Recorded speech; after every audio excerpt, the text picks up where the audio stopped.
Episode 1 तर्क पर coffee का धब्बा, coffee stand on logic. College वह जगह जहां जिंदगियां बनती हैं, जहां तर्क की किताबें खरीदी जाती हैं और भावनाओं की स्क्रिप्ट लिखी जाती है। विहान यूनिवर्सिटी अपने पहले दिन दो रास्तों के लिए तैयार नहीं थी जो टकराने वाले थे, एक शांत और एक तूफानी। The clash, the collision. Corridor में शाम का समय था। आराध्या अपनी ड्रामा सोसाइटी के ऑडिशन के लिए देर से पहुंचने के कारण लगभग उड़ रही थी।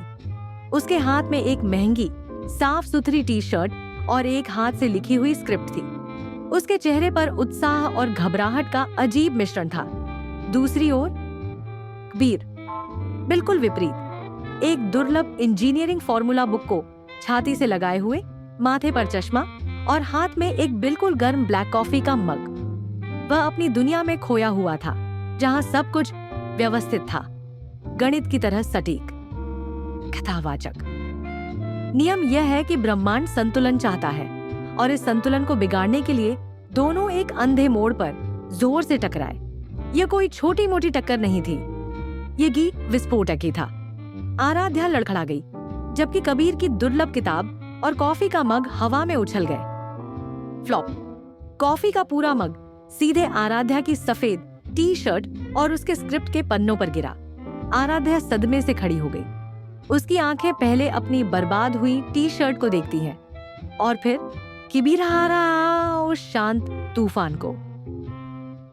आराध्या दबी हुई खतरनाक आवाज में, क्या आप अपनी आंखें सिर्फ तभी खोलते हैं जब किसी चीज को बर्बाद करना हो? ये सिर्फ कॉफी नहीं है, यह मेरा ऑडिशन था। कबीर, जिसने अभी तक आराध्या की तरफ देखा भी नहीं था, पहले जमीन पर गिरी अपनी किताब देखता है। कबीर, शांत लेकिन तीखेपन से, और यह महज एक टी शर्ट नहीं है, यह एक फॉर्मूला बुक वही है जिसकी प्रिंटिंग बंद हो चुकी है। अगर आप नाटकीय रूप से उड़ना बंद कर दें तो शायद हम दोनों की संपत्ति बचा। आराध्या। ओह, तर्क। तो आपका तर्क कहता है कि मेरे शरीर पर कॉफी उड़ेलना सही था? आप अहंकार से भरे कॉफी फेंकने वाले रोबोट हैं। और आप एक ऐसी ड्रामा क्वीन हैं जो कॉलेज को अपना स्टेज समझती है। अब अगर आप साइड हो जाए तो मैं अपनी किताब को बचाऊं। दोनों एक दूसरे को घूरते रहे, एक दूसरे की आंखों में एक दूसरे के प्रति शायद से तीव्र घृणा और ये में परिचित चिंगारी दोनों थी। डीन का घातक फैसला। अगले दिन कॉलेज के डीन ने एक अनिवार्य स्टूडेंट कोलैबोरेशन प्रोजेक्ट की घोषणा की। कथावाचक। भाग्य या शायद ब्रह्मांड का कोई क्रूर मजाक अपनी स्क्रिप्ट लिख रहा था। डीन ने घोषणा की कि प्रोजेक्ट का विषय है भावना बनाम तर्क, मानव व्यवहार पर प्रभाव।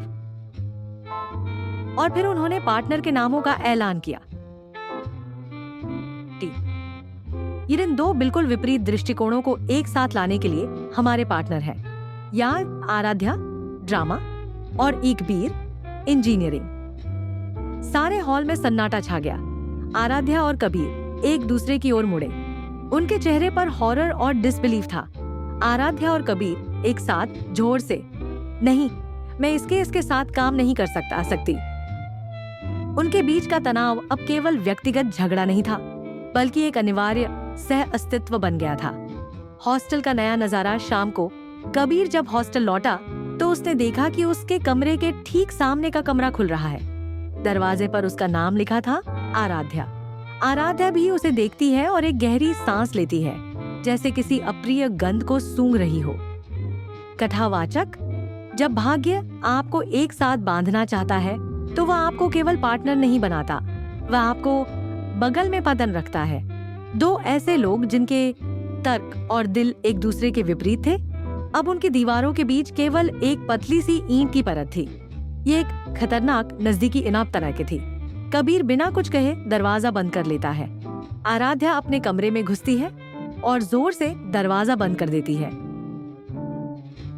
कथावाचक का अंतिम वाक्य। पहला दिन खत्म हो गया था।